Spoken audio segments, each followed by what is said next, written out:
Assalamualaikum warahmatullahi wabarakatuh. Selamat pagi, siang, sore, ataupun malam kepada teman-teman semua. Oke, baik. Di sini kami ingin menjelaskan terkait tugas besar dari mata kuliah Jaringan Komunikasi Data kami, menjelaskan terkait routing yang sudah kami buat. Oke, sebelumnya izinkan saya untuk memperkenalkan anggota kelompok kami. Yang pertama ada saya, Neil Justin, ada Muhammad Hakim, ada Muhammad Ilham, dan yang terakhir ada Arga Ulia. Oke, sebelum kita melakukan routing, langkah pertama yang harus kita lakukan adalah melakukan perhitungan VLSM atau melakukan perhitungan subnet mask. Oke, pada soal itu tersebut sendiri, ada 2 local area network yang akan kita, routing. Yang pertama ada di local area network 2 dan yang kedua ada di local area network 1. Untuk di LAN 2 itu sendiri akan membutuhkan sebanyak 52 host dan untuk di LAN pertama akan membutuhkan sebanyak 14 host. Oke, di sini ada 4 router yang akan, membantu local area network ini, ada router LAN 1, router LAN edge router, kemudian ada router LAN, 1 di alternate, kemudian untuk alternate di LAN 2. Oke, untuk perhitungannya, itu sendiri kita akan mulai dari, LAN 2 itu sendiri. Seperti yang sudah kita tahu di LAN 2 ini akan membutuhkan sebanyak 52 host. Maka untuk, host yang terdekat kita ambil adalah di sebanyak 64 host atau kalau kita ubah ke 2 pangkat, itu akan mendapatkan di 2 pangkat 6. Nah, setelah kita dapatkan di 2 pangkat 6, sebanyak 64 host akan diambil 2 host ataupun 2 IP sebagai network address dan juga sebagai broadcast broadcast network-nya.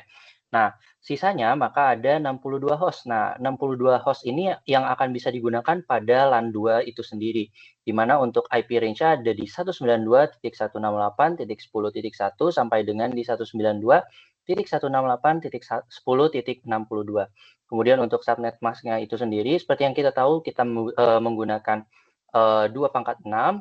Untuk mencari subnet mask-nya, kita menggunakan angka dari 32 dikurang dari angka pangkat yang kita gunakan itu sendiri, yaitu 2 pangkat 6. 32 dikurang 6, kemudian kita, mendapatkan di angka 26. 26 ini kita jadikan sebagai prefix untuk subnet mask-nya, di mana prefix subnet mask 26 adalah di 255.255.255.192. Oke, langsung saja kita lanjut di local area network yang pertama, di mana di sini dibutuhkan 14 host. Karena 14 host, kita akan membutuhkan 2 host lagi untuk sebagai network address dan juga broadcast address, maka nantinya kita akan membutuhkan sebanyak 16 host. Dan pas di 16 host adalah di, angka 2 pangkat 4. Nah, di 2 pangkat 4 itu sendiri, kita gunakan di 2 host sebagai, network dan juga broadcast-nya, maka kita akan mendapatkan host address atau IP range-nya sebanyak 14 host. Nah, untuk host address atau IP range-nya akan kita gunakan dari 192.168.10.65 sampai dengan di 192.168.10.78. Kemudian untuk subnet mask-nya sama seperti tadi, karena kita menggunakan di 2.4, maka dari 32 kita kurang 4 sehingga kita mendapatkan di prefix /28 atau di 255.255.255.240. Kemudian kita memiliki juga untuk di edge router-nya ada di edge router LAN 1 dan juga edge router LAN 2, di mana masing-masing edge router ini mewakili dari tiap LAN-nya. Nah, dari edge router yang pertama, karena kita hanya membutuhkan satu IP, maka kita hanya menggunakan di 192.168.10.81 sampai di 192.168.10.82 karena kita gunakan hanya untuk satu router saja. Kurang lebih untuk yang edge router LAN 2-nya juga sama. Untuk edge router LAN 2-nya kita gunakan di IP 192.168.10.85 sampai dengan di 192.168.10.86. Kemudian di sini kita juga memiliki alternate router atau router yang menghubungkan antar router dari LAN 1 ke LAN 2. Untuk alternate router yang LAN pertama ini kita gunakan di IP-nya 192.168.10.89 sampai dengan 192.168.10.90 dan untuk alternate router yang di LAN 2-nya kita gunakan IP di 192.168.10.93 sampai dengan di 192.168.10.94. Kemudian untuk dari masing-masing edge router maupun alternate router ini karena kita hanya membutuhkan di satu router saja, maka untuk subnet mask-nya kita hanya menggunakan di prefiks 31, karena dari 32 kita kurangi 1, jadi di 31 atau di 255.255.255.252. Oke, untuk selanjutnya setelah melakukan perhitungan, kita akan melakukan di konfigurasi di dalam si, IP address ataupun di jaringan yang sudah kita buat. Untuk selanjutnya saya serahkan ke Muhammad Hakim.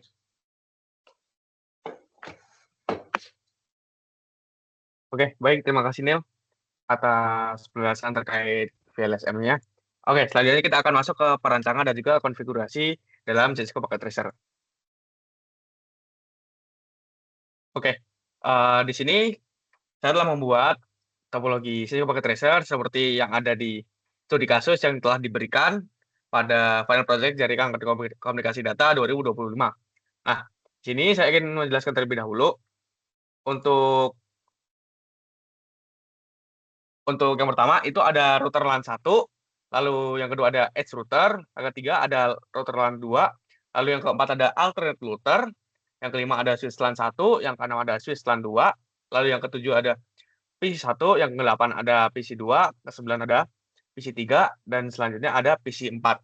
Nah, untuk di sini topologinya cukup sederhana, meskipun pada LAN 1 itu bisa menampung sampai 14 host dan di LAN 2 bisa menampung sampai 52 host, namun kami cukup menggunakan 2 buah PC, yang dimana itu bisa merepresentasikan dari jaringan tersebut. Oke, kita akan langsung masuk ke konfigurasinya. Untuk yang pertama sendiri, kita akan mengkonfigurasi IP address. Contohnya di router LAN 1, yang dimana kita mengkonfigurasi router LAN 1 terlebih dahulu. Nah, untuk konektivitas router LAN 1 dengan end device di LAN 1 itu menggunakan interface fast Ethernet 6/0, yang dimana untuk default gateway sendiri saya setting menjadi IP address 192.168.1.1. Maaf, titik 65, yang dimana subnet masknya sendiri ada di 255.255.255.240. Nah, setelah itu saya nyalakan switch, saya nyalakan portnya dengan konfigurasi no shutdown. Lalu selanjutnya ada konektivitas dari router LAN 1 ke edge router, yang dimana untuk IP address sendiri berada di 192.168.1.81 dan subnet masknya 255.255.255.252. Selanjutnya ada konektivitas dari router LAN 1 ke alternate router, yang dimana itu menggunakan interface fast Ethernet 1/0. IP address sendiri berada di 192.168.10.89. Untuk subnet masknya ada di 255.255.255.252. Lalu untuk selanjutnya ada router LAN 2. Nah, di sini awal-awal kami akan melakukan konfigurasi IP address terlebih dahulu, yang dimana untuk konektivitas dari router LAN 2 ke end device LAN 2 itu menggunakan port fast Ethernet 6/0, yang dimana untuk IP address dari fast Ethernet 6/0 ataupun default gateway dari local area network 2 itu berada di IP address 192.168.10.1 dan subnet masknya 255.255.255.192. Lalu selanjutnya ada konektivitas dari router LAN 2 ke edge router, yang dimana itu menggunakan interface fast Ethernet 1/0. Untuk IP address-nya sendiri berada di 192.168.10.85 dan subnet masknya ada di 255.255.255.252. Yang terakhir ada konektivitas dari router LAN 2 ke alternate router. IP address-nya sendiri berada di 192.168.10.93 dan subnet masknya 255.255.255.252. Nah, selanjutnya kita akan mengkonfigurasi IP address di edge router. Untuk di edge router sendiri, itu konektivitas dengan router LAN 1 menggunakan fast Ethernet 0/0. IP address sendiri berada di 192.168.10.82. Subnet mask 255.255.255.252. Lalu untuk konektivitas dengan router LAN 2 menggunakan interface fast Ethernet 1/0. Untuk IP address-nya sendiri di 192.168.10.86 dengan prefix lalu subnet mask 30. Nah, yang terakhir ada alternate router.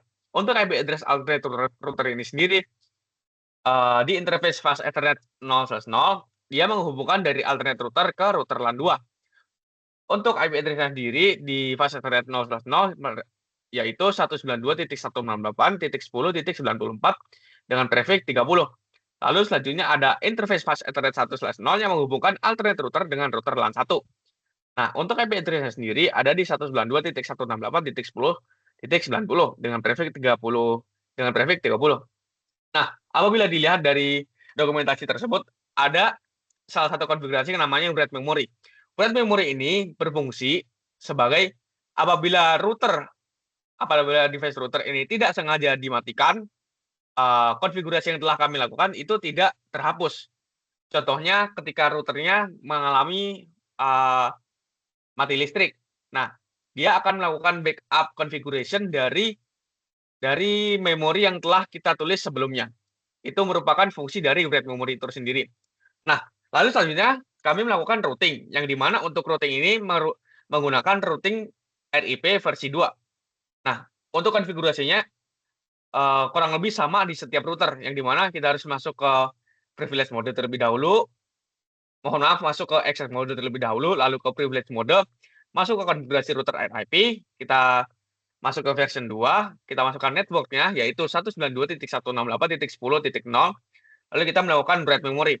Untuk di setiap router ini, konfigurasinya sama, meskipun di device yang berbeda, konfigurasinya kurang lebih sama. Untuk konfigurasi serta perancangan, cukup sekian dari saya. Mungkin selanjutnya ada analisis dari rekan saya, Muhammad Ilham. Silakan. Oke, terima kasih Muhammad Hakim. Selanjutnya untuk analisis sendiri. Yang pertama-tama itu untuk perangkat yang ada dalam topologi ini yaitu ada router. Router itu digunakan untuk menghubungkan jaringan yang berbeda terutama dari LAN 1 ke LAN 2. Dan selanjutnya itu perangkat yang digunakan itu ada switch. Switch itu menghubungkan perangkat yang ada di dalam satu LAN. Seperti PC 1 dan PC 2 itu terhubung ke dalam switch. Selanjutnya ada PC. PC itu digunakan sebagai end device yaitu untuk mengirim atau menerima pesan itu sendiri. Selanjutnya itu protokol yang digunakan itu ada Internet Protocol, yaitu kami menggunakan IP versi 4. Dan selanjutnya ada Internet Control Message Protocol. Dan selanjutnya itu ada Routing Protocol. Nah, untuk Routing Protocol sendiri kami menggunakan RIP versi 2 yang sudah dijelaskan Muhammad Hakim tadi. Nah, mengapa sih kami menggunakan RIP? Kami menggunakan RIP itu untuk menjaga efisiensi waktu dan keefektifan dalam mengerjakan proyek ini. Nah, untuk RIP sendiri, RIP sendiri itu mendukung untuk jaringan berskala kecil untuk sampai ke skala menengah, yaitu kurang lebih di bawah 15 hop. Terima kasih. Oke, terima kasih. Terima kasih Muhammad Ilham atas penjelasan dan juga analisisnya. Mungkin untuk sekarang kami akan melakukan uji konektivitas yang dimana kami akan melakukan ping dari PC 1 ke PC 3 yang dimana itu sudah merupakan beda lokal area network dan juga beda network. Oke, di sini untuk PC 3 sendiri itu memiliki IP address 192.168.10.2. Lalu subnet masih ID 255.255.255.192. Default gateway-nya itu berada di 192.168.10.1. Oke, kita akan melakukan ping dari PC 1. PC 1 sendiri itu memiliki IP address 192.168.10.66. Lalu subnet Malaysia itu berada di 255.255.255.240 dan default gateway-nya berada di 192.168.10.65. Oke. Kita akan melakukan ping dari PC 1 ke PC 3.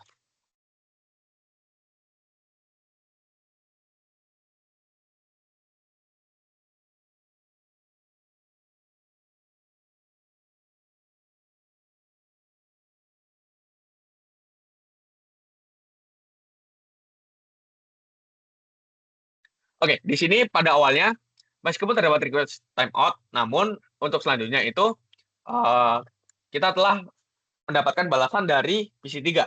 Kenapa di sini ada request timeout? Dikarenakan pada saat awal-awal sistem melakukan komunikasi itu ada alur yang dimana dinamakan itu three-way handshake, yang dimana itu harus istilahnya router itu melakukan perkenalan dari router satu ke router yang lain. Oke, untuk alur perpindahan paket itu sendiri, kita akan melakukan fitur simulation pada Cisco Packet Tracer. Kita akan melakukan ping dari PC1 ke PC3 lagi. Oke, lalu kita pencet start.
Oke, secara simulation telah berhasil, yang dimana kita telah melakukan ping dari PC1 ke PC3. Untuk alurnya sendiri, dari PC1 mengirimkan ke switch 1, lalu diteruskan ke router LAN 1, diteruskan lagi ke alternate router, diteruskan lagi ke router LAN 2, diteruskan lagi ke switch LAN 2, lalu sampai di PC3. PC3 juga melakukan balas paket dari PC1, yang dimana alurnya itu sama. Untuk pertanyaan, kenapa paket tidak melalui edge router, namun malah melalui alternate router? Oke, di sini itu ada yang namanya cost. Mungkin di edge router cost dari router 1 ke router 2 maupun dari router LAN 2 ke edge router itu memiliki cost yang tinggi daripada alternate router. Dan di mana RIP ini sendiri yaitu melakukan penerusan paket melalui hop yang paling rendah. Maksud dari hop yang paling rendah itu dia menggunakan pintu yang paling sedikit. Nah, bisa dilihat juga dari router 1 dari LAN 1 ke LAN 2 melalui edge router maupun alternate router itu memiliki hop yang sama, yaitu sebanyak 2. Dari mana dari router LAN 1 ke alternate router lalu ke router LAN 2, lalu sampai ke destination-nya. Dan untuk yang saya sebutkan tadi, mengapa kami menggunakan 2 PC saja? Sebenarnya untuk LAN 1 ini itu bisa menampung sekitar 14 IP address lagi. Jadi di sini itu bisa kami tambahkan bisa kami tambahkan sekitar 12 device lagi dengan IP yang memiliki subnet mask dan juga gateway serta network address yang sama. Contohnya seperti berikut. Kita akan menambahkan sebuah PC di local area 1. Oke. Selanjutnya kita sambungkan ke switch. Lakukan konfigurasi IP address terlebih dahulu. Untuk local area 1 memiliki IP address network address 192.168.10.64 dengan trafficnya itu di 18. Untuk IP address 65, 66, dan juga 67 telah digunakan sebagai gateway dan PC1 serta PC2. Dan selanjutnya kita akan menggunakan IP address .68.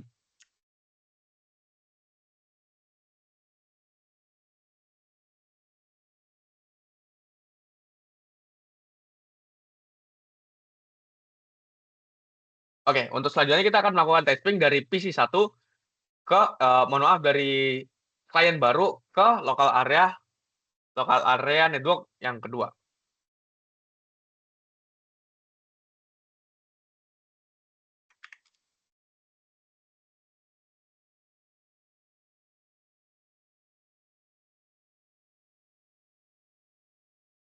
Oke, bisa dilihat juga meskipun device-nya baru saya tambahkan, namun bisa terhubung ke local area LAN 2 dikarenakan saya menghubungkan dari PC 0 ke LAN 1 dengan network dan juga subnet mask yang sama. Mungkin sekian dari kelompok kami. Apabila ada salah kata kami mohon maaf. Wassalamualaikum warahmatullahi wabarakatuh.